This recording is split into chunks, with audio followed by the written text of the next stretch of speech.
এই জন্য আল্লাহ এদের প্রথম শব্দে দিয়েছেন দৌড়াও আল্লাহর ক্ষমার দিকে। এটা যদি সত্যিই তুমি না পাও, আমার যে বানানো বাগান, যে জান্নাত, ওইটার আশা তুমি করতে পারো না। কাবা শরীফ যারা তাওয়াফ করে, সভাপতি যেহেতু হাজী সাহেব, ষষ্ঠ চক্করে আমরা সবাই মিলে একটা দোয়া পড়ি আল্লাহর কাছে, আল্লাহুম্মা ইন্না আলাইয়া হুকুকান ফীমা বাইনি ওয়া বাইনিকা। আর অনেকগুলো কথা আছে। আল্লাহকে কাবার সামনে নিয়ে বলা হয়, রব্বুল আলামিন, তুমি আমার মালিক, আমি তোমার গোলাম। মালিক আর গোলামের ভেতরে অনেক দেনা পাওনা আছে। আমি গোলাম হিসাবে তুমি মালিক, যা দেবে তো সব দিয়েছো, নেই থেকে তুমি আমাকে হামজা বানিয়েছো। উল্লেখ করার মতো আমি চেয়ারম্যান, কিসের চেয়ারম্যান, আমি উল্লেখ করার মতো কিছু ছিলাম না। ওনার বয়স যদি এখন 50 বছর হয়, 51 বছর আগে উনি কিছু ছিল দুনিয়ায়? এই কথা বলে না কেন? হাল আতা আলাল ইনসানি হিনুম মিনাদ দাহরি লাম ইয়াকুন শাইআম মাযকুরা। মানুষের জীবনে কি এমন সময় অতিবাহিত হয়নি যখন সে আলোচনা করার মতো, উল্লেখ করার মতো কিছু ছিল না? মায়ের গর্ভের ভেতরে যখন বাবার এই নাপাক পানিটা দ্রুত গতিতে এসে পড়ে, বিজ্ঞান এখন কম্পিউটারে দেখতে পাচ্ছে এই পানিটা বাবার স্ফলিঙ্গ দিয়ে দ্রুত গতিতে বের হয়ে মায়ের রেহেম পর্যন্ত যাওয়ার যে রাস্তাটা, এখানে কমপক্ষে 40,000 মানুষ তৈরি হতে পারে। মায়ের জরায়ুর দেওয়ালের সাথে কেউ ধাক্কা লেগে বিভিন্ন কায়দায় পড়ে মরে যায়। ওখানে যে পৌঁছায় শুধু হামজা একা। আমি পৌঁছানোর পরে 40 দিন এভাবে করে বিভিন্ন রূপ আমাকে আল্লাহ নিজে দান করেন। ওয়াজআলা লাকুমুস সামআ ওয়াল আবসারা ওয়াল আফইদা। সূরা নাহাল 14 নম্বর পারা, 14 নম্বর পৃষ্ঠার 14 নম্বর লাইনের 78 নম্বর আয়াতের মাঝের অংশে আছে। আল্লাহ বলেন, শ্রবণ শক্তি, দর্শন শক্তি, বাক শক্তি, আঁকের শক্তি আর ঘ্রাণ শক্তি, এই 5টা আমি আল্লাহ আমার রব নামের কারণে হামজাকে দিয়েছি। বাবার যে নাপাক পানিটা বের হয়েছিল, বিজ্ঞান এখন প্রমাণ করছে এই নাপাক পানিটা দিয়ে মহান আল্লাহ এই যে 40 দিন পার হয় মনে করছেন এমনি না। এটা দিয়ে আল্লাহ 4টা জিনিস 340-এর ভেতরে তৈরি করে ফেলেন। চুল, রক্ত, হাড় আর পর্দা, রক্ত, গোশত, চর্বি আর চামড়া। মায়ের রেহেমে যে নাপাক পানিটা ছিল ওইটা দিয়ে 4টা, বাবারে নাপাক পানি দিয়ে 4টা, 8টা জিনিস এক হয়। আপনি 8 জিনিস দিয়ে জীবনে মানুষ বানাতে পারবেন না। কমপক্ষে মানুষ বানাতে হলে 13টা জিনিস লাগবে। কয়টা? বলেন। এটা তাফসিরে, আধুনিক তাফসির যেগুলো আছে এগুলো কম্পিউটারের সাথে মিলিয়ে দেখবেন, পেয়ে যাবেন। আগেকার তাফসির মুহাতামিম সাহেবরা যারা পড়েছে, আগের তাফসিরে আলাক মানে যোগ লেখা ছিল। আলাক মানে মাটির নির্যাস, জমাট বাঁধা রক্ত, এগুলো পেয়েছে। আধুনিক তাফসির যেগুলো বের হচ্ছে কম্পিউটারের সাথে মিলিয়ে দেখবেন, আলাক মানে শুধু জমাট বাঁধা রক্ত না, আলাক মানে ঝুলন্ত। আলাক মানে 40 দিন মায়ের রেহেমের ভেতরে হামজা ঝুলেছিল এভাবে। এটা আপনি একটু দেখতে পাবেন। আমি যেহেতু ওই আয়াত পড়ি না, এই জন্য ওই দিকে যাচ্ছি না। 40 দিনে 6 মাস যখন হয়ে যায় মায়ের পেটে, তখন আমার খাবারের প্রয়োজন দেখা দেয়। পৃথিবীর কোনো মানুষ আমাকে ওই জায়গায় খাবার দেয়নি। মহান আল্লাহ তার রব নামের খাতিরে না চাওয়ার আগেই খাবার পৌঁছিয়ে দিয়েছে। আল্লাহ রাব্বুল আলামিন বলেন, 13টা জিনিসের ভেতরে যেহেতু 8টা পেয়েছি, এখনো 5টা লাগবে। আমি যে রব নাম নিয়েছি, এই জন্য রবের কারণে তোরে 5টা জিনিস ফিরিয়ে দিয়েছি। তার ভেতরে শ্রবণ শক্তি, দর্শন শক্তি, বাক শক্তি, আঁকের শক্তি আর ঘ্রাণ শক্তি।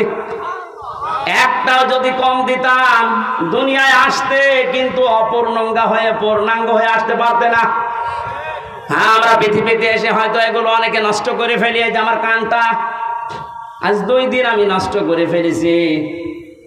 এই ভক্তবিন্দু যারা আছে এরা আদর করে আমার এই আইসক্রিম খাওয়াইছে।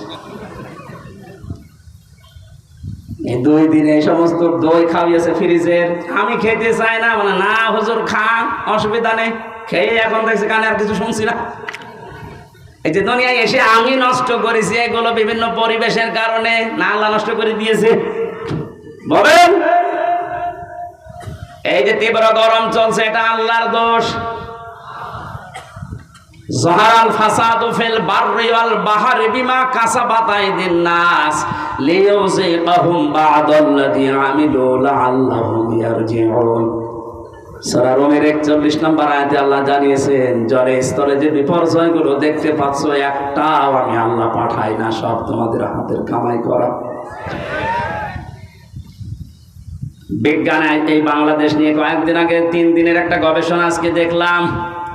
মনে করেন এই 10 কেজি পানি উপরে ওঠার কথা ছিল। এই 6 মাস তো গরম থাকে, 6 মাসে 10 কেজি মনে করেন পানি জলীয় ভাবে উঠবে উপরে, আর 10 কেজি আবার নামবে বৃষ্টির মাধ্যমে। এই গাছ উজাড় করার কারণে, পাথর পাহাড় কেটে ফেলার কারণে নদী বন 11,000-এর উপরে 1100-র উপরে নদী এই দেশে আছে, সবগুলো প্রায় শুকিয়ে যাচ্ছে। এ কারণে পানিগুলো আর উঠতে পারে না আকাশে, ওখান থেকে আর নেমে যে ঠান্ডা হবে সে পরিবেশও হয় না। এ দোষ তো আল্লাহর। এমন উত্তম প্রতিবেশী আমরা পেয়েছি, পানি দেওয়ার সময় পানি দিতে চাই না, আর যখন লাগবে না এমন দেওয়া দেয় আমরা ভেসে যাই। প্রতিবেশীর কাজ হলো এটা।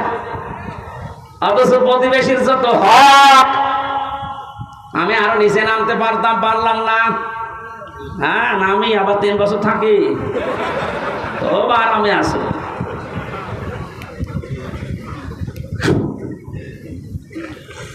বিভিন্ন ধর্মীয় গোড়ামি বিশ্বাসের কারণে ওই সমস্ত জাতিরা তারা বিভিন্ন জিনিস পুড়িয়ে ফেলে, অথচ ওগুলো পুড়িয়ে ফেলার নিয়ম না। মাটির নিচে পুঁতে ফেলার নিয়ম, ওগুলো যেন পচে সার হয়, ওগুলো যে জমি উর্বর হয়, এই নিয়ম ছিল ইসলামে। এই যে মানুষকে মাটি দেওয়া হয়, অন্যান্য জাতিরা পুড়িয়ে ফেলে। কত পার্থক্য আপনি একটু যদি দৃষ্টি দিয়ে দেখেন, সব দোষ পড়বে আমাদের প্রতিবেশীর উপর। এই জন্য কিছু বলতে পারছি না। মা রান্না করছিল, ছেলেকে বলছে যে 50টা টাকা দিলাম তেল নিয়ে আয়। ও তরকারি আমার চুলার উপরে রান্না হচ্ছে না, ও তরকারি রান্না দেখতেছে বাজারে, যে রাস্তার মাঝখানে দেখে মার্বেল খেলা হচ্ছে। 50 টাকা দিয়ে মার্বেল কিনে খেলা আরম্ভ করেছে, 50 টাকায় হেরে গেছে। 3 ঘন্টা পরে বাড়িতে আসছে, মা তো সেরকম রেগে আছে। ওই যে তরকারি যেটা চুলায় দেয় আর নাড়ে, ওর নাম কি? ও যখন বাড়িতে এসেছে ডাক দিয়ে বলে, ওই হামজা, টাকা কই? কথা বলে না। তেল কই? কথা বলে না। 3 ঘন্টা কোথায় ছিলি? কথা বলে না। 3টা প্রশ্নের জবাব আমার জানা নেই। আসতে বলেন। আমি বললেই মার খাবো, না বললেও কথা বলে। প্রশ্নের জবাবগুলো কি আমার জানা নেই? বলতে পারবো, বললেই মারবে। আবার যদি চুপ করে থাকে যে বলবো না, তাও মারবে।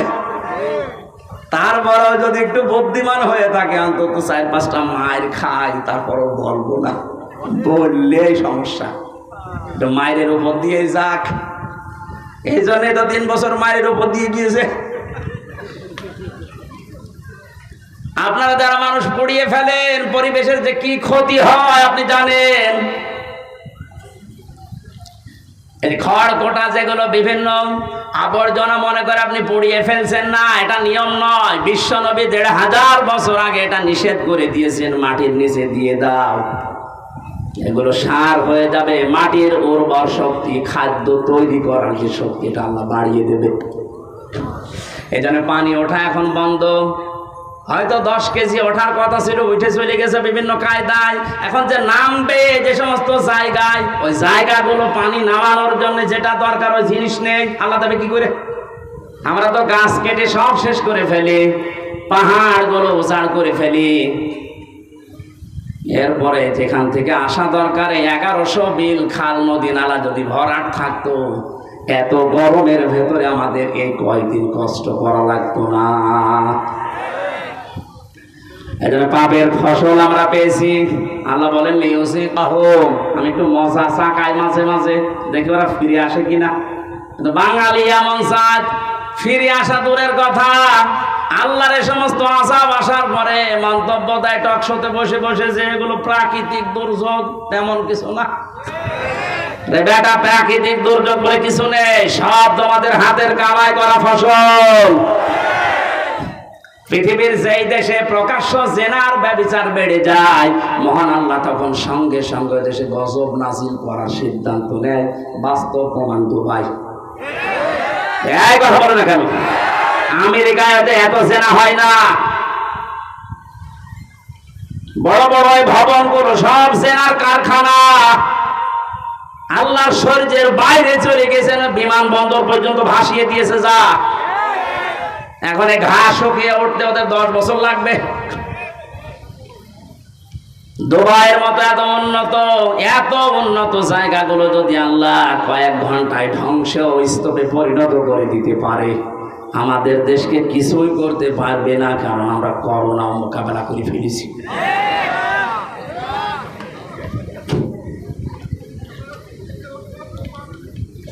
না ভাই, হচ্ছে না। আমরা যেন ফিরে আসি, আল্লাহ আযাব গজব গুলো মাঝে মাঝে পাঠায়। আমরা তো ফিরে আসি না, আমাদের বৃদ্ধি আরো বাড়ে। জয় বলেন নাউজুবিল্লাহ। আজ আমাদের এই পাপের ফসলের কারণে হাজারো সৃষ্টি কষ্ট পাচ্ছে। বলেন, একটু ভেবেছেন এই 5টা জিনিস আল্লাহ যেটা দান করেন নিজের পক্ষ থেকে, যদি একটাও কম দিত, আপনি মনে করেন শ্রবণ শক্তি পাননি, কালা হয়ে দুনিয়ায় আসতেন, কত রকমের সমস্যা হতো আপনি টের পাচ্ছেন না। যদি দর্শন শক্তি আল্লাহ না দিত, আমি নিজে বাস্তবে দেখেছি, কুমিল্লায় এক মাহফিলে খাবার খাচ্ছিলাম, হঠাৎ বিদ্যুৎ চলে গেল। পাশে এক অন্ধ বসে খাবার খাচ্ছিল। আমরা চিল্লা পাল্লা করছি, তাড়াতাড়ি কারেন্টের ব্যবস্থা করেন, আলো কই। হঠাৎ অন্ধ আমার হাত চেপে ধরে বলছে, হুজুর মাত্র 2 মিনিট কারেন্ট চলে গেছে, আপনি চিল্লাচ্ছেন। অথচ আজ 11 বছর, কি 40 বছর হয়ে গেল আমার জীবনে কোনো কারেন্ট নেই। 40টা বছর আমি চোখে দেখি না, আমি তো চিল্লালাম না। সেদিন একটা কনফারেন্স দেখছিলাম, সৌদিতে ছিলাম আমি, মদিনাতে। ওই সময় আমার চোখে পানি চলে এসেছে। আল্লাহ, ছোট্ট মাত্র 11 বছর বয়স, 2 চোখ নেই, পুরা কোরআন শরীফ আয়ত্ত করে ফেলেছে, সুন্দর করে তেলাওয়াত করছিল। হঠাৎ বিচারক ডাক দিয়ে বলছে, বাবা তোমার যে চোখ নেই, তোমার কি আল্লাহর প্রতি কোনো অভিযোগ আছে? ছেলেটা অতটুকু বয়সে, আমি তো মনে মনে করছিলাম না জানি কি বলে ফেলে আল্লাহর বিরুদ্ধে। বলছে চোখ তো নেই, অভিযোগ তো নেই, আরো আমি খুশি আছি। বিচারক বলছে, কিসের খুশি তুমি? ছোট মানুষ, অতটুকু বয়স, 11 বছর বয়স, কোরআনের হাফেজ, অন্ধ। ডাক দিয়ে বলে, বিচারপতি আপনি আমাকে যে প্রশ্ন করলেন আমার আল্লাহর প্রতি কোনো অভিযোগ আছে কিনা, আমি অন্ধ এই জন্যে। আমি বললাম নেই। কেন নেই জানেন? কিয়ামতের যেদিন আল্লাহ বিচার করবে, চোখওয়ালা মানুষদেরকে আল্লাহ ডাকবে, সিরিয়াল হিসাবে আমারও ডাকবে। আমি অন্তত আল্লাহকে ওই সময় বলতে পারবো, মাবুদ দুনিয়াতে আমাকে কিছুই দেখতে দাওনি, চোখের কোনো গোনা আমার দ্বারা হয়নি, আজকে এই ওসিলায় হলেও কিছুটা আসাব আমার উপরে খুব করে দাও।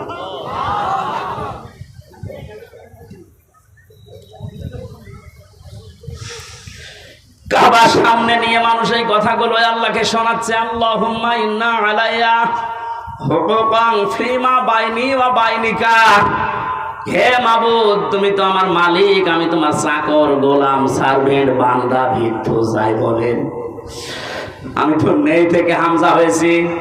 13টা জিনিস তুমি দয়া করে আমাকে দিয়েছো, যা দেওয়ার দরকার সব আমারে দিয়েছো, একটাও বাকি নেই তোমার দিতে। কিন্তু তুমি মালিক হিসাবে তো আমার কাছে কিছু পাবে। আমি তো তোমাকে কিছুই দিতে পারলাম না।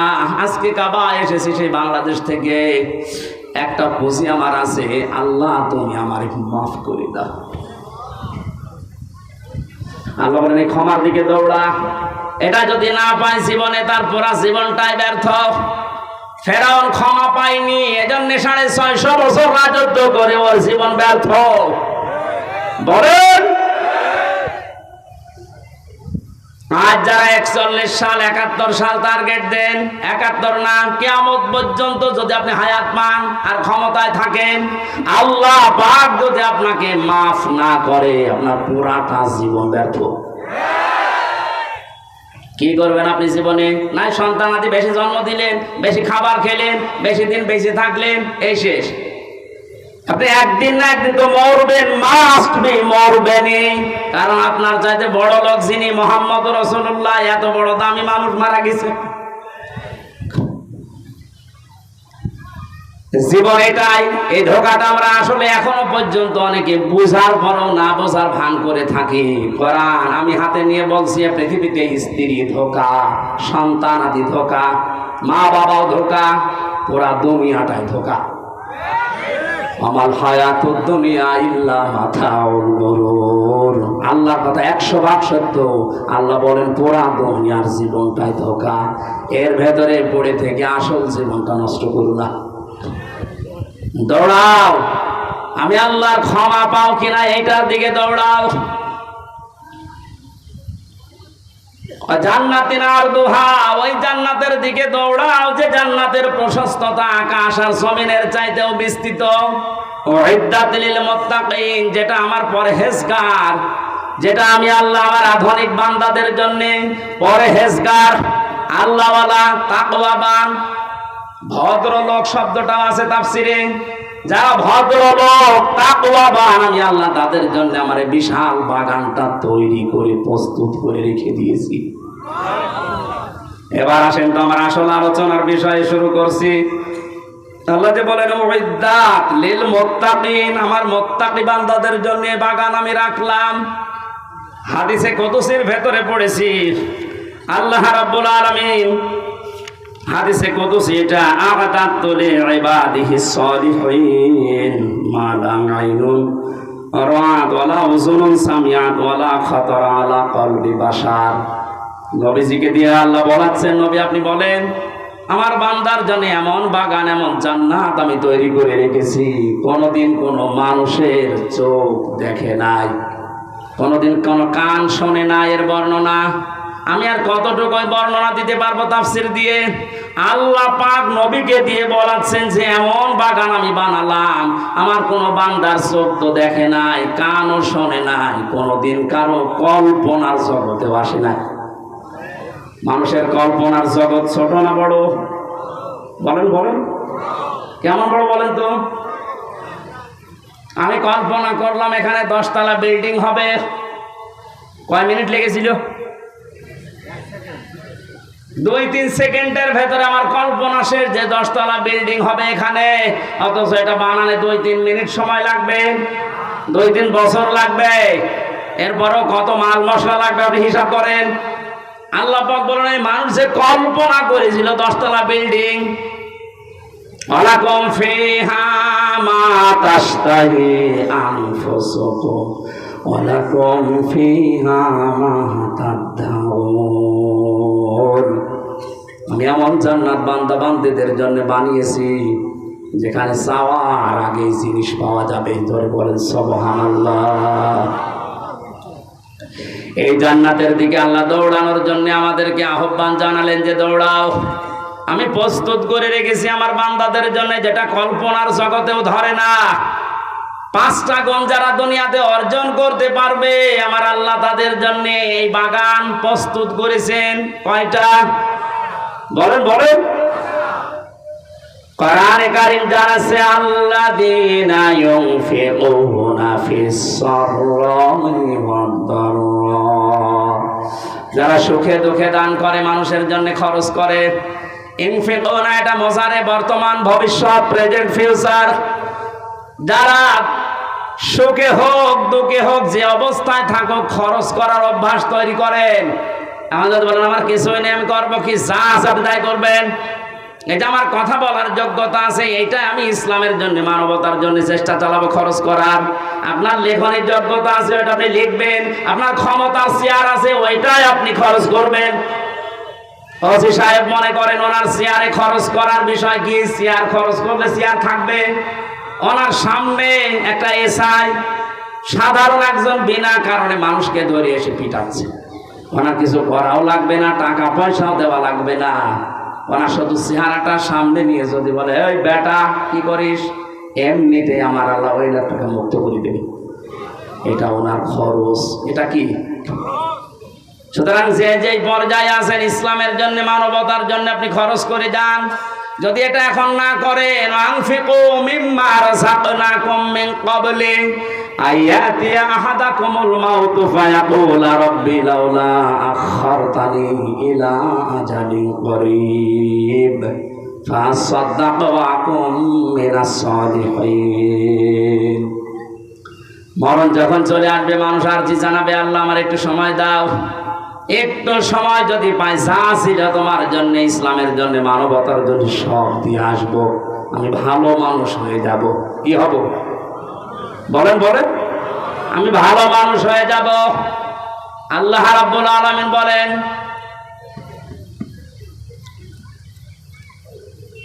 আলা ইউআখিরাল্লাহু নাফসান ইযা জাআ আজালুহা আল্লাহু খাবীরুম বিমা তা'মালুন। এই আয়াতটা আমি বাস্তবে মিলিয়েছিলাম রিমান্ডে থাকাকালীন। একটু খেয়াল করেন, আমাদের বাংলাদেশ, ভারত, পাকিস্তানের মুসলমানদের ইসলামের এই আইনগুলো, এই আয়াতগুলো মেনে নেওয়া, আর মধ্যপ্রাচ্যে যারা মুসলমান বাস করে তাদের এই আয়াতগুলো মেনে নেওয়া এক না। ওরা কোরআনের এই আয়াতটাই অন্যভাবে মানতেছে, আমরা যেভাবে মানি বিশ্বাস করি এইভাবে না। রিমান্ডে যে অফিসার হিন্দু মানুষ, উনি আমার শোনাচ্ছিলেন যে আমি ওমানে ছিলাম 3 বছর, 2 বছর, 2টা বছর আমি এক হোটেলে খাবার খেতাম। যে দেখি যে হোটেলের মালিক উনি টাকাগুলো গুনতেছে, গণনা করে টাকা নেয়, ক্যাশে বসে আছে। আর যে পানি দেয়, রুটি দেয়, খাবার নিয়ে আসে, তরকারি নিয়ে আসে, ওই লোকটা, এই লোকটার ছেলে, ছোট ছেলে। আমি প্রশ্ন করলাম, আপনি দোকানের মালিক, এত টাকা পয়সা আপনার, আর আপনার ছেলে আপনার সামনে কর্মচারী, তাও মানুষের, সাধারণ মানুষের খেদমত করে, রুটি টেনে দেয়, পানি টেনে দেয়, একটা কাজ করলেন আপনি। উনি ওনার ভাষায় কোরআনের একটা সূরা তাগাবনের 14 নম্বর আয়াতটা পড়ে এই হিন্দুকে শুনিয়েছে। হিন্দুরও দেখলাম অনেক আয়াত মুখস্থ আছে।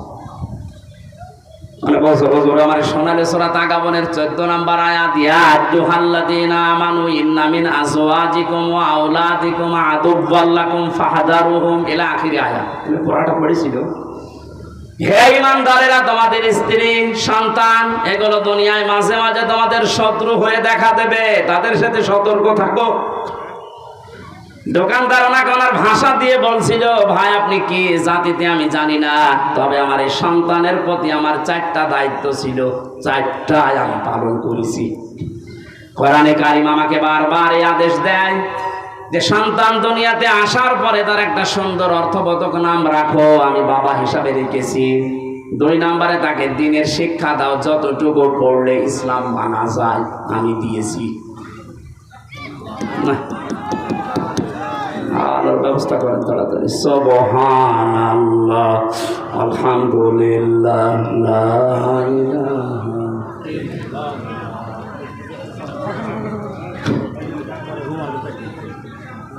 আবার করবো,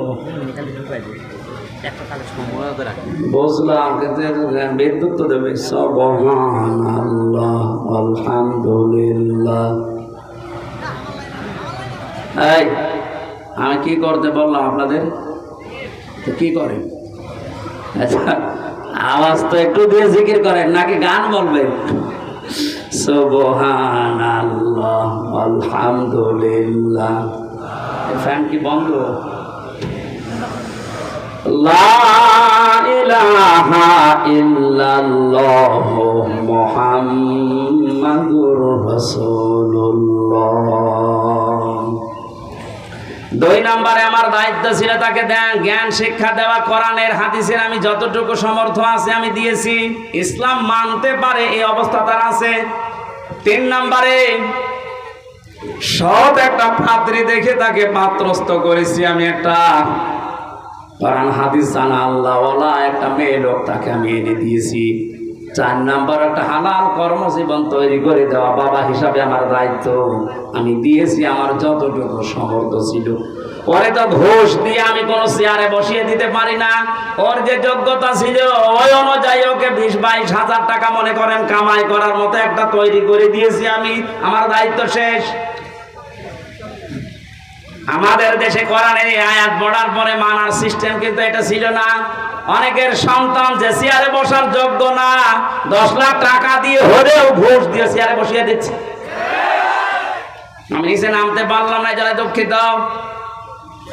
আমার ভাইরা, আমি যেটা বোঝাতে চাই, আল্লাহ রাব্বুল আলামিন খরচ করার জন্য যে নিয়ম নীতিগুলো আমাদেরকে দিয়েছেন, আপনি সুখে থাকেন দুঃখে থাকেন যে অবস্থায় থাকেন অভ্যাসটা জারি রাখবেন, আপনি খরচ করবেন। ওয়াল কাযিমিনাল গায়জ ওয়াল আফিনা আনিন নাস।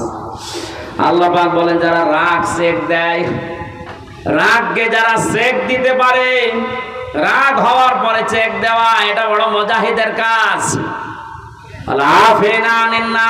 মানুষকে যারা মাফ করে দেয়, ক্ষমা করে দেয়, এই সুযোগটা আমরা যেন হাতছাড়া না করি। দুনিয়াতে যদি সামর্থ্য থাকার পরেও কোনো মানুষকে একটা অপরাধ মাফ করে দেয়, কিয়ামতে মহান আল্লাহ আমার 70টা অপরাধ নিজ গুণে মাফ করে দেবে। এই মানুষগুলোকে আল্লাহ সব চাইতে বেশি ভালোবাসেন বলে ঘোষণা দিয়েছে। বিশ্ব নবীকে যেদিন আল্লাহ নবুয়ত দান করেন, 3বার জিবরাইল তাকে বুকে চেপে ধরেছিলেন, তিনি কিন্তু পড়েননি। বারবার বলেছিলেন ইকরা ইকরা ইকরা। উনি বলেছেন ওয়া আনা বিকারি, আমি পড়তে জানি না, কি পড়বো, পড়তে জানি না। যখনই ফেরেশতা জিবরাইল বলেছেন ইকরা বিসমি রাব্বিকাল্লাযী খালাক, একটা আয়াত না পরপর 5টা আয়াত তেলাওয়াত করেছিলেন। মুহাম্মাদুর রাসূলুল্লাহ সাল্লাল্লাহু আলাইহি ওয়াসাল্লাম জিবরাইলের সাথে একাধারে তিনি 5টা আয়াত পড়েছিলেন। বুখারী শরীফের হাদিসের ব্যাখ্যায় আমি দেখেছি জিবরিল জিজ্ঞাসা করলেন এতক্ষণ আপনি পড়লেন না কেন? নবীজি বলেন ইয়া আখি জিবরাইল, হে ভাই জিবরাইল, বারবার আপনি বলছিলেন ইকরা ইকরা ইকরা, পড়েন পড়েন পড়েন। আমি কি পড়ব, কি পড়ব কি সেটা তো বলেননি। আপনি 4বার যখন বলেছিলেন বিসমি রব্বিকা, রবের নামে পড়েন, আমি কিন্তু একটু দেরি করি না, আমি আরম্ভ করেছি আপনার সাথে। আর 1টা 2টা না 5টা সেন্টেন্স আমি পড়েছি। বলেন সুবহানাল্লাহ।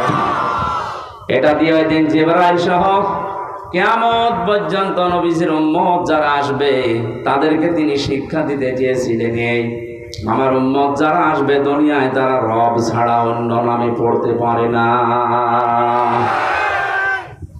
রবের নাম বাদ দিয়ে যদি অন্য নামে পড়ে কেউ, পড়া হবে না তা না, কিন্তু পড়ায় মানুষের মতো মানুষ হওয়া সম্ভব না। আমি এই চোখে দেখেছি বিশ্ববিদ্যালয়ে ক্লাস চলছে, শিক্ষককে ছাত্র জুতা দিয়ে পিটাচ্ছে, বলছে শালা তোরে মেরে ফেলবো। শিক্ষক হাত জোড় করে বলছে বাবা আমার ছেড়ে দে, জীবনে আর ক্লাসে আসবো না। না, তোরে আমি মেরেই ফেলবো। এটা ছাত্র, এটা কি কথা বলেন না? সিস্টেম অপর পৃষ্ঠায় দেখুন, চোখে আমি এইটাও দেখেছি কোরআনে কারীম আমার সামনে শিক্ষক ওযু করছে, ছাত্র পায়ে পানি ঢেলে দিচ্ছে। শুধু পায়ে পানি ঢেলে দিয়ে হয়নি, নিজের হাত দিয়ে পরিষ্কার করে দিচ্ছে। ছাত্র মাস্টার্স করে নাই, কেবল 4-5 দিন ভর্তি হয়েছে, আলিফ বা তা আসা পর্যন্ত জানি, কোরআনের স্পর্শ এখনো পাইনি। শুধু আল্লাহর পরিচয় আউযু বিল্লাহি মিনাশ শাইতানির রাজিম বিসমিল্লাহির রহমানির রহিম পড়ার পরে আলিফ বা তা সা এগুলো কেবল পড়ছিল। এর ভেতরে আমার আল্লাহ কি মনুষ্যত্ব দিয়েছে কোরআনে কারীমের ইজ্জতের কারণে।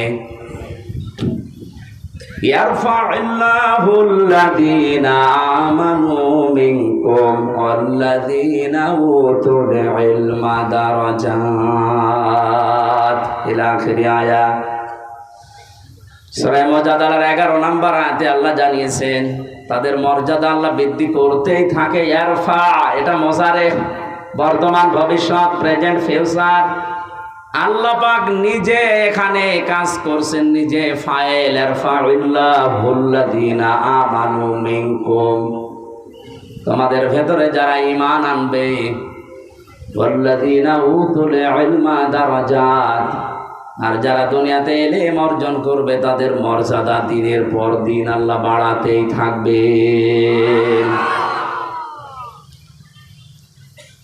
আমার বন্ধুরা, বাস্তবতা এটা আমরা দেখেছি। পৃথিবীতে শিক্ষিত মানুষ যারা দাবি করে এরা যত মুরব্বী হয়ে যায়, বয়স যত বেড়ে যায়, এই মানুষগুলোর মর্যাদা তাদের পরিবারস্থ লোক থেকে দুনিয়ার মানুষের কাছে তত কমতে আরম্ভ করে। এর বাস্তব প্রমাণ সাবেক অর্থমন্ত্রী মরহুম আবুল মাল আব্দুল মুহিত। শিক্ষা দীক্ষা, টাকা পয়সা, প্রভাব প্রতিপত্তি, ক্ষমতা কম ছিল আপনার চাইতে, তা না।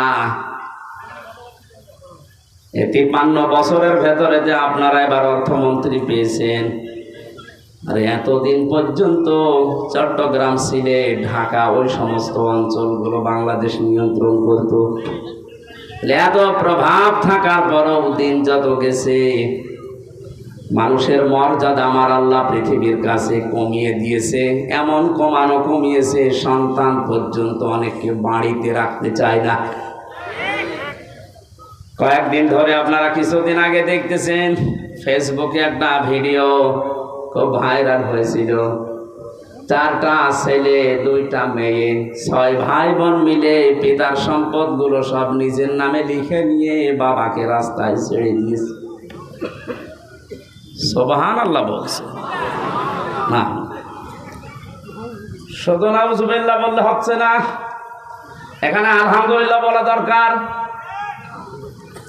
এ লোকটাকে 95 বছর বয়সে 6 ভাই বোন মিলে রাস্তায় এমনিতে ছেড়ে দেয়নি, কারণ বেটা সারা জীবনে এই 6টা ছেলে মেয়েকে অনার্স মাস্টার্স করিয়েছে, কিন্তু আল্লাহর পরে যে তার স্থান সেইটা জানায়নি। এটা জানানোর জন্য সে জায়গাগুলো দরকার, সেখানে সে ঘৃণা করত, সে দিত না। এই জন্য তার কপালে কি জুটেছে দেখেন। শুধু তার কপাল না, এই ভিডিওটা দেখার পরে আমার মনে হচ্ছে বাংলাদেশে আজ অনেক মুরব্বীর কপালে এইটাই জুটবে। কারণ বৃদ্ধাশ্রমগুলো খোঁজ নিয়ে দেখেন কোন আলেমের মা বাবা আছে কিনা।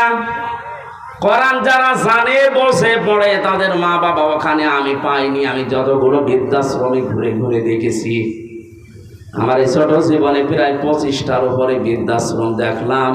সেই রাঙ্গামাটির লংগদু থানা থেকে শুরু করে বাংলার বিভিন্ন প্রান্তে কোনো জায়গায় কোনো আলেমের মা বাবা বৃদ্ধাশ্রমে পড়ে কাঁদতেছে আমি পাইনি। কারণ আলেমরা জানি আমার আল্লাহর পরে এই মুরব্বীর স্থান আমার কাছে। নিজে খেতে না পারলেও দরকার হয় ভিক্ষা করে এনে খাওয়াবে, অথচ ওই 6টা ছেলে মেয়ের ভেতরে আল্লাহর পরে মা বাবার স্থানে জ্ঞান কোনোদিনও মুরব্বী দেয়নি। তো জানবে কি করে? এই জন্য কায়দা কৌশল করে ফাঁকি দিয়ে মা বাবার সম্পদগুলো নিজেদের নামে 6 জন লিখে নিয়ে মুরব্বীর ছেড়ে দিয়েছে। এবার দাম এটা ছেড়ে দেওয়ার পেছনে যে কয়টা কারণ, তার অন্যতম হচ্ছে এই 6 ছেলে মেয়ের স্বামী আর তাদের বউগুলো মুরব্বীকে এখন তারা বোঝা মনে করে। এই কথা বলেন না কেন? যাদের সাথে বিয়ে দিয়েছিল এইগুলো এবং ওই মেয়েগুলো, ওই জামাইগুলো যদি সত্যিই কোরআনে কারিমের জ্ঞানী হতো, এই মুরব্বীকে রাস্তায় ছেড়ে দেওয়া না, 6 ভাই বোন মিলে আমার মনে হয় মিনি জান্নাতের ভেতরে রেখে দিত। সবগুলো হায়ার এডুকেটেড, সব অনার্স মাস্টার্স করা, তো তাদের ভেতরে এইটা নেই যে মুরব্বী নারাজ হয়ে গেলে আল্লাহর আরশ নারাজ হয়ে যাবে, এটাও জানে না। এই শিক্ষা তাকে দেওয়া হয়নি। এখানে আহ্বান জানাচ্ছি হাদিসের আলোকে, যার ভেতরে কোরআন নেই ওটা যেহেতু উজাড় ঘর হয়ে যায়, শয়তানের ঘর। ৯৬% মুসলমানের দেশে আমরা এইরকম ঘরের অন্তর নিয়ে বাঁচতে চাই না, আমরা মানুষের অন্তর নিয়ে বাঁচতে চাই। নবীজি যেহেতু নবুয়ত পাওয়ার পরেই আল্লাহর নাম ছাড়া পড়তে রাজি হননি, আমাদের ছেলে মেয়ে প্রজন্ম যারা আসবে তারাও আল্লাহর নাম ছাড়া পড়বে না। এটা যদি মনে করেন রাজনীতি কোন দলের কথা, অপেক্ষা করেন কয়েকদিন পর ওই মুরব্বীর মতো আপনারও বাড়ি থেকে বের করে দেবে। কারণ আপনার ছেলে মেয়ে তো জানেন যে আপনি কি, আল্লাহর পরে যে আপনার স্থান ওরা তো জানেই না। এজন্যই তো বারবার আহ্বান জানাচ্ছে যারা দায়িত্বে আছেন শিক্ষা ব্যবস্থায়, 1 থেকে মাস্টার্স পর্যন্ত 100 মার্কের কোরআনে কারিম কম্পালসারি করে দেন। জীবনেও এ দেশে আর কোনোদিন কিয়ামতের আগে বৃদ্ধাশ্রম তৈরি হবে না। বৃদ্ধাশ্রম তৈরি করা হালাল, হারাম? কি বলেন? প্রকাশ্য হারাম কাজ এটা। কোরআনে যত ব্যাখ্যামূলক শব্দ আমি পেয়েছি, সবচাইতে বেশি শব্দ পেয়েছি মার বাবার নামে। কোন জায়গায় 3টা, 5টা, 7টা, 9টা, 11টা, 13টা, 17টা, 22টা। এত ব্যাখ্যা দুনিয়ায় কারো নামে আমি কোরআনে পাইনি। আল্লাহ রাব্বুল আলামিন বলেন, আখফিদ লাহুমা জানাহাদ-দুল্লি মিনার রাহমাহ ওয়া কুর রাব্বিরহামহুমা কামা রাব্বায়ানি সগীরা। আলেম যারা আছেন তাদেরকে বলছি, এবার সারা জীবনে আয়াতটা জন্মের পর থেকে আমরা অনেকে পড়েছি, এর ভেতরে একটা গোপন রহস্য আছে। আমার আল্লাহ কি সেট করেছেন তাকান তো ব্যাখ্যায়। আল্লাহ পাক বলেন আখফিদ, খফজন মানে ডাউন করার পরে ফল করে দেওয়া। পৃথিবীর সন্তানদেরকে আমার আল্লাহ যেন নিজে চোখে আঙ্গুল দিয়ে হাত ধরে বলতেছে, হে পৃথিবীর সন্তানেরা ডাউন করে দে, এরপরে ফল কর। কে ডাউন করার পরে ফল করবে? জানাহা জল্লে, জানাহন মানে ডানা, জানাহন মানে বলে না কেন? আমার প্রশ্ন, পৃথিবীর কোন মানুষের ডানা আছে? আছে? নেই। ডানা তো পাখির হয়, ডানা তো এরোপ্লেনের হয়, ডানা তো হেলিকপ্টারের হয়, মানুষের তো কোনো ডানা হয় না। তাহলে আয়াতটা মিথ্যা। বসো বসো বসো, পরে দেন। আল্লাহ এমন উদাহরণ সেট করলেন কেন যেটা বাস্তবের সাথে মিলছে না? তাহলে কোরআনে ভুল পাওয়া গেল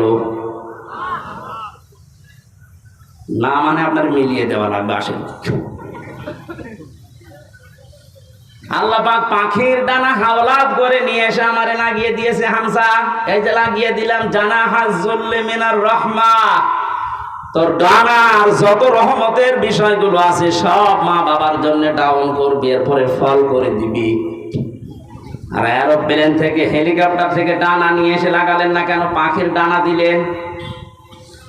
কারণ হেলিকপ্টারের ডানা ডাউন করার পরে ফল করলে আর উঠবে না। 2 নাম্বার, এই ডানার ভেতরে এমন শক্ত কিছু ধাতু দেওয়া আছে যেটা কোমল হওয়া, নরম হওয়া, সফট হওয়া কখনো সম্ভব না।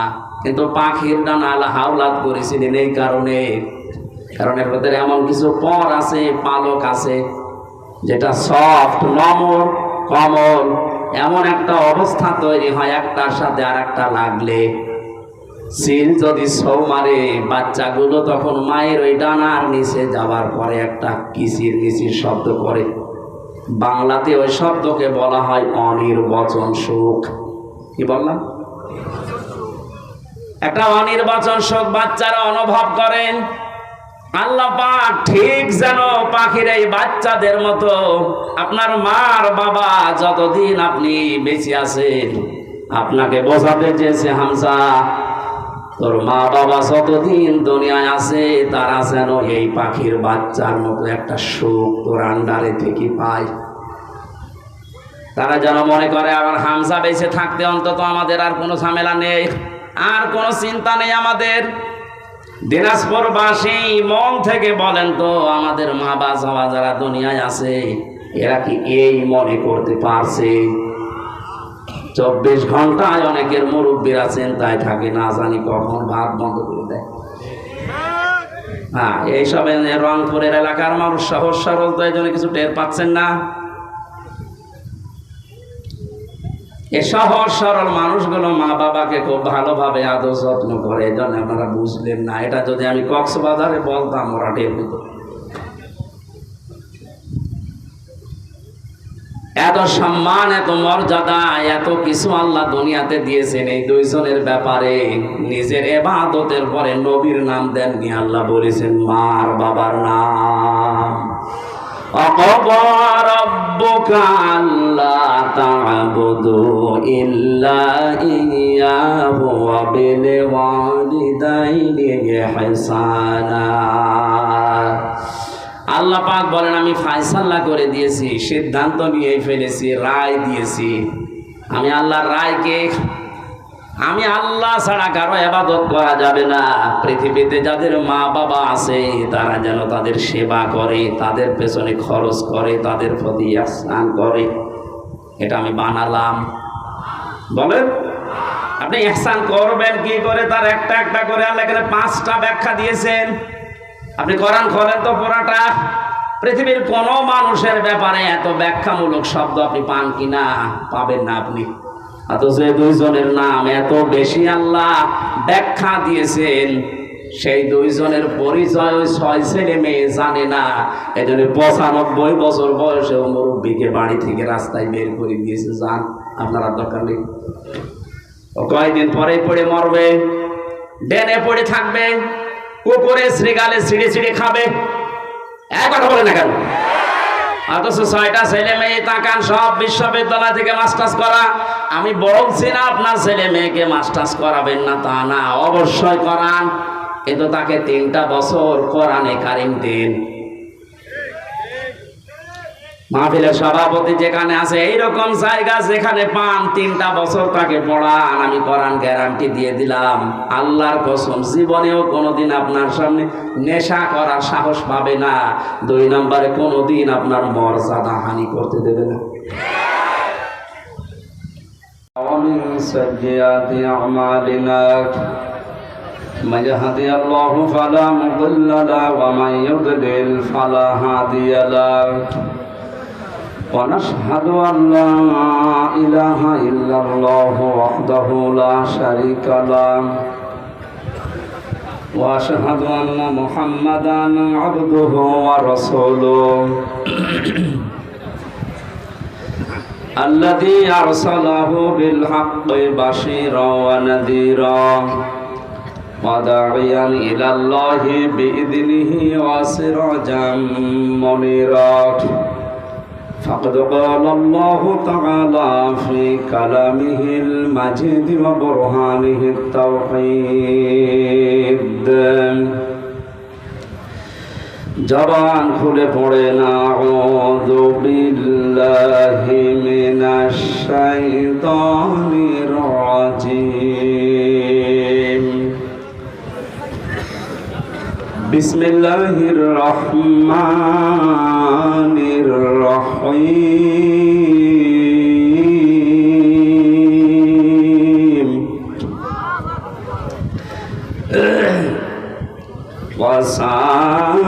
وسارعوا إلى مغفرة من ربكم وجنة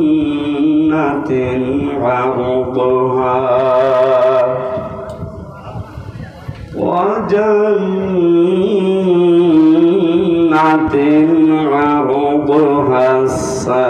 السماوات والأرض أعدت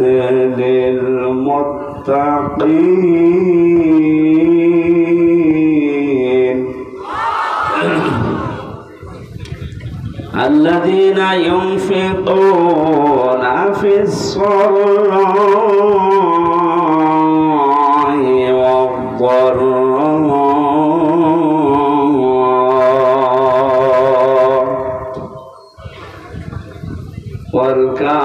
والكاظمين الغيظ والعافين عن الناس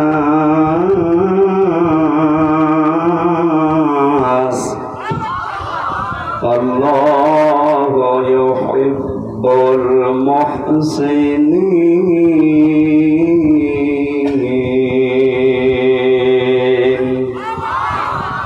صدقت يا ربنا.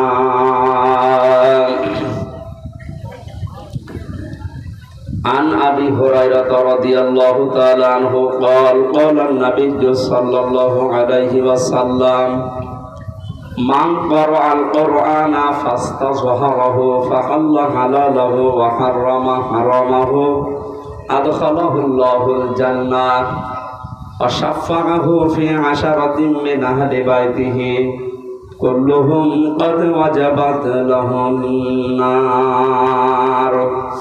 رواه الترمذي. وقال تعالى في شأن رسوله وما زادهم إلا إيمانا وتسليما. اللهم صل على محمد وعلى آل محمد.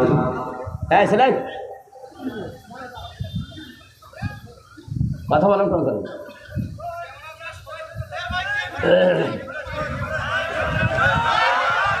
كما صليت على إبراهيم وعلى آل إبراهيم إنك حميد مجيد. اللهم بارك على محمد وعلى آل محمد كما باركت على إبراهيم وعلى آل إبراهيم إنك حميد مجيد. الحمد لله. দিনাজপুর জেলার সদর থানার অন্তর্গত গাবুড়া বটতলা বাজার সংলগ্ন ময়দানে রাজারামপুর ঈদগাহ মাঠ প্রাঙ্গণে যুব সমাজের উদ্যোগে 18তম বাৎসরিক 2 দিনব্যাপী ঐতিহাসিক তাফসীরুল কোরআন মাহফিলের সমাপনী রজনীর স্বনামধন্য সভাপতি, ইসলামিক চিন্তাবিদ, শিক্ষাবিদ জনাব মাওলানা মতিউর রহমান কাসেমি, হাজার আলেমের উস্তাদ, ওয়ারফা'না লাকা যিকরাক। মাহফিলের প্রধান অতিথি 4 নম্বর শেখপুরা ইউনিয়ন পরিষদের সম্মানিত চেয়ারম্যান, আমাদের অভিভাবক জনাব মমিনুল ইসলাম। এতক্ষণ যারা আলোচনা রাখলেন আপনাদের এলাকার সন্তান জনাব মাওলানা হারুনুর রশিদ, উদীয়মান তরুণ বক্তা মাওলানা বখতিয়ার আলী সিহাব, আমন্ত্রিত অতিথি যারা এসেছেন বিশেষ করে আলহাজ মনিরউদ্দিন আহমেদ, জনাব আমিনুল ইসলাম, জনাব রাকিবুল ইসলাম, লাফিজুর রহমান সহ নাম না জানা অন্যান্য সম্মানিত ব্যক্তিবর্গ, মঞ্চে বসা ওলামায়ে কেরাম, সামনে বসা মুসলমান ভাইরা, পর্দার আড়ালে সম্মানিতা মা এবং বোনেরা, প্রশাসনের ভাইরা, প্রাণ প্রিয় দিনাজপুরবাসী, দল মত নির্বিশেষে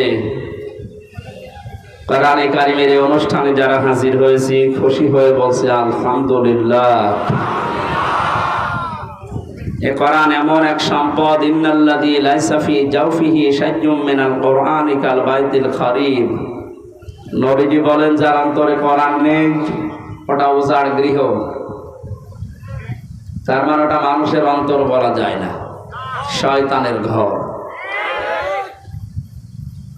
এজন্য আমরা এই ময়দান থেকে আজকে 96% মুসলমানের দেশে আহ্বান জানাবো, যারা শিক্ষা ব্যবস্থায় আছেন 1 থেকে মাস্টার্স পর্যন্ত 100 মাসের কোরআনে কারীম কম্পালসারি করতে হবে। যেহেতু সভাপতি একজন আলেম, তাকে সামনে নিয়ে বলছি। এরপর বাকি যে কয়টা আমরা তাফসীর আকারে বলবো, বারবার এই যে কাগজ পাঠাচ্ছে, ওদের কালেকশন হয়নি, টাকা তুলে দিন। এখন টাকা তুলে মানুষ দেবে? যতটুকু যার সামর্থ্য আছে এখনো দেওয়ার মতো পরিবেশ পাননি, দেননি। ওনারা যাচ্ছে যেন আগামীতে এটা একবার বন্ধ হয়ে না যায়, এই জন্য যারা যাচ্ছে 2-3 মিনিটের ভেতর ওনাদের কাছে দিয়ে দিন। এসে কই এটা করো তো ঝামেলা বারবার। কি হলো, লোকজনই নেই তো কার কি বললাম?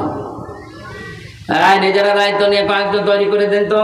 যুবক যারা আছেন যে ব্যাস মারা, ওরা যাচ্ছে, ওনাদের হাতে ওনারা বের করে দিন, 2-3 মিনিটের ভেতরে দিয়ে দেবেন ভাই, এরা যেন একেবারে হতাশ হয়ে না পড়ে।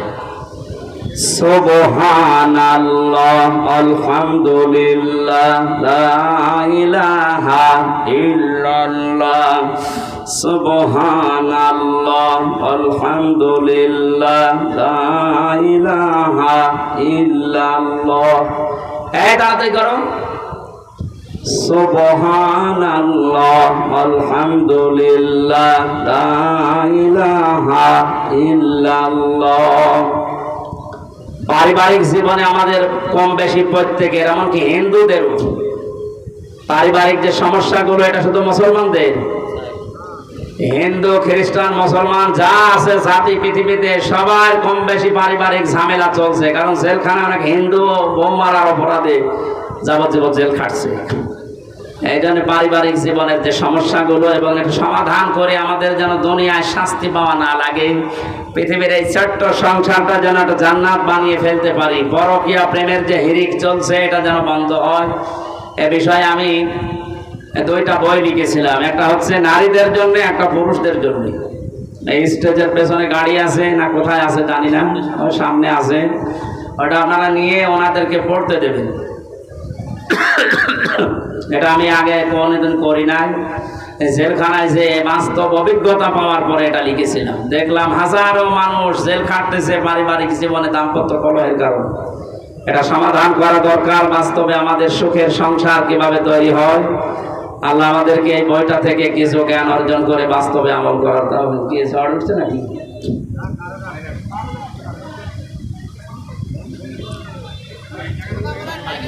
একটু তাড়াতাড়ি করুন ভাই, যতটুকু সামর্থ্য আছে আপনি 1 টাকা হলেও দিয়ে যাবেন। আল্লাহ যাদেরকে ভালোবাসেন বলে ঘোষণা দিলেন, আল্লাহু ইউহিব্বুল মুহসিনিন, এই দলে অন্তর্ভুক্ত হওয়ার তৌফিক দিন। যে জান্নাত, যে বাগান আল্লাহ আমাদের জন্য বানিয়েছেন, এই জান্নাতের স্তর হচ্ছে 100টা। কয়টা? আমরা অনেকে জানি জান্নাত একটা, জাহান্নাম একটা, এর স্তর 7টা বা 8টা না। জান্নাতের স্তর 7টা না, কোরআনে আমি 100টার উপরে পেয়েছি। এই বইয়ের ভেতরে কোরআনের আয়াত দিয়ে আর হাদিস দিয়ে দিয়েছি 100টার উপরে জান্নাতের স্তর আছে, দরজা আছে। দুনিয়াতে যে যে ধরনের ভালো কাজ করবে আল্লাহ তাকে ওই দরজা দিয়ে প্রবেশ করাবে। বেশি প্রচলিত যেগুলো আছে জান্নাতুল ফেরদাউস, জান্নাতুল মাওয়া, দারুস সালাম, জান্নাতুল নাইম, জান্নাতুল আদন, জান্নাতুল খুলদ, জান্নাতুল আলিয়া, দারুল কারার। এই 8টার পরিচয় আমরা বেশি জানি বা মুখে মুখে চলে। মাকাআদি সিদকিন আমিন, এই সমস্ত জান্নাতের যে দরজা আছে, স্তর আছে, অনেকে জানি না। এর ভেতরে 100টার উপরে স্তর দেওয়া আছে। আমরা জান্নাতের 100টা স্তর, যে আমল করলে যে স্তর দিয়ে, যে দরজা দিয়ে আল্লাহ প্রবেশ করাবে, জান্নাতের এই দরজাগুলোর পরিচয় কালকে আমার মাহফিল আছে দিনাজপুরে, কোনে যেন কাহারোলে আছে দিনের বেলা। ওই জায়গায় অন্তত 8টার পরিচয়, কোন কাজ করলে কোন জান্নাতে আপনি যেতে পারবেন দরজা দিয়ে, ওখানে শোনাবো ইনশাল্লাহ। আর রাতের বেলা আছে রানী শঙ্কলে, ওখানে বাকি যে কয়টা আছে দেখি বলতে পারে কিনা। খুব কষ্ট হচ্ছে গরমে, আর বলছি না। যারা যা দিয়েছেন আল্লাহ যেন কবুল করেন, আল্লাহুম্মা আমিন। লা ইলাহা ইল্লা আনতা সুবহানাক ইন্নী কুনতু মিনাজ জালিমিন। লা ইলাহা ইল্লা আনতা সুবহানাকা ইন্নী কুনতু মিনাজ জালিমিন। ফাস্তাজাবনা লাহু ওয়া নাজাইনাহু মিনাল গাম্মি ওয়া কাযালিকা নুনজিল মুমিনিন। মাথা নিচু করেন, চক্ষু বন্ধ করেন। জীবনের অপরাধগুলো হযরত আদম আলাইহিস সালামের মতো আমরা স্মরণ করছি। রব্বানা যালামনা আনফুসানা